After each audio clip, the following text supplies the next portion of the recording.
Em nossa aula de História do sétimo ano de hoje, estudaremos um pouco sobre os reinos africanos.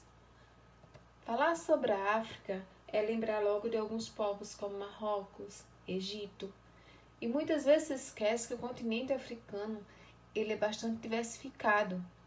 E que, por exemplo, o estudo da África voltada para o Brasil é feita especificando a parte que fica voltada para o Oceano Atlântico. É um estudo feito sobre a escravidão que aconteceu desses povos no período da colonização do Brasil, em que eles foram escravizados tanto para o Brasil como para todo o continente americano.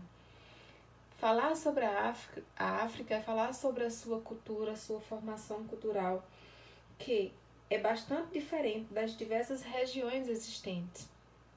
Eles existem as semelhanças na sua cultura, mas também existe uma grande variação cultural.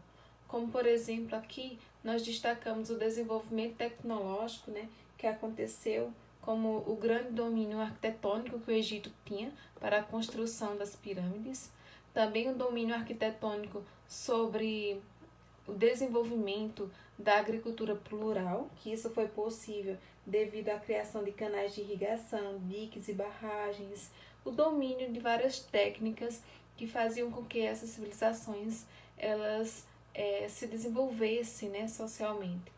Mas também, por outro lado, nós tínhamos ainda povos africanos que viviam num período ainda como o Paleolítico e o Neolítico, com costumes desses períodos, Então, eram costumes, por exemplo, em que a agricultura era voltada para a sua sobrevivência, viviam da caça e da pesca, da coleta de frutos e raízes, e a confecção de suas armas ainda era voltada com a base do osso e da pedra. Então, nós tínhamos uma variedade cultural bastante diversificada. Vamos destacar aqui os principais reinos africanos. Então, nós vamos destacar 3 reinos. O reino Banto, que se localizava-se na parte leste da África Ocidental, perto do rio Níger, tá? Essa localização foi o que deu o desenvolvimento, o agrupamento em clãs dessa civilização, onde era possível, assim, ter acesso a terras férteis. E essa região, o reino de Banto, eles foram os povos mais escravizados no Brasil e que por isso também influenciaram muito a nossa cultura, como por exemplo na introdução de musicais com o cuíca e com o berimbau, tá? Assim também como acrescentaram à nossa cultura diversas danças, como a capoeira e como o maracatu. Uma curiosidade sobre a capoeira é que quando ela surgiu, ela era um tipo de arte marcial disfarçada de dança. Por quê? Não era permitido que os escravos praticassem nenhum tipo de luta. Então, eles uniram a luta, a arte marcial, e implementaram a dança que já era praticada por eles. Surge assim a capoeira. Com um certo tempo, ela passa a ser proibida no Brasil por ser considerada perigosa.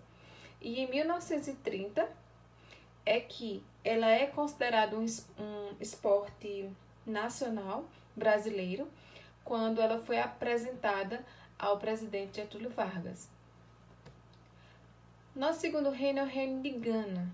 O reino de Gana ele surgiu no oeste africano, nas regiões de Mali e Mauritânia, e ele tinha um certo desenvolvimento tecnológico, um comércio realizado todo por caravana, que era feito de forma intensa, porque já existia uma grande produção agrícola, e essa comercialização de caravanas era feita principalmente com a Arábia Saudita. Os produtos que eles comercializavam eram cobre, sal e tecidos. Uma outra curiosidade que temos é sobre o sal. O sal, ela também, a palavra salário, vem derivada desse período de sal. Por quê?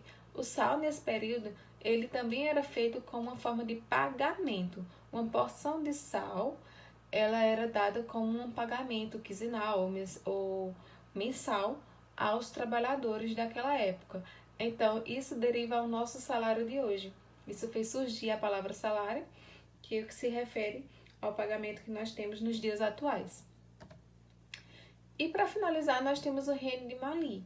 O Reino de Mali ficou localizado às margens do rio Níger, surgiu entre o século XIII e XVI, e o seu grande destaque foi nos centros urbanos e cultural, que foi muito conhecido e muito respeitado. O comércio ele era todo realizado através de caravanas, e os produtos mais comercializados eram o marfim e o ouro. Costumes africanos. Vamos destacar aqui alguns costumes africanos que existiam. Entre os principais existia a valorização da fertilidade da mulher. Isso fazia com que a mulher ela fosse muito valorizada pelos reinos africanos, mas também ela era vista como uma propriedade do homem, por ser considerada a fertilidade, né, como algo supremo para eles. Por quê?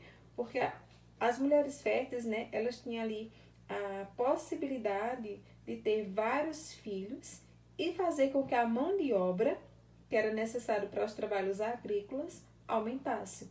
Então, isso fazia com que ela fosse bastante querida na população.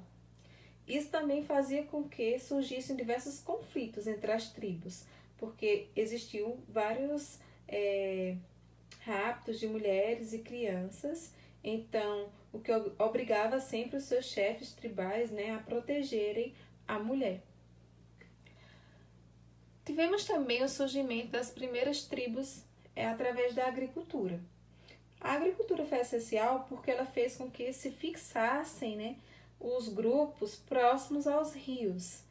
Tende-se também, né, por curiosidade, que a mulher teria descoberto a agricultura quando ela observou que os grãos, né, que caíam nas terras férteis, eles geravam.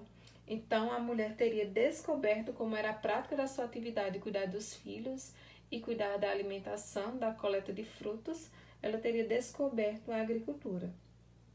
Isso descobre-se que nas terras férteis, né, é possível fazer essa prática. Então, fez com que pequenos grupos se aglomerassem próximos aos rios.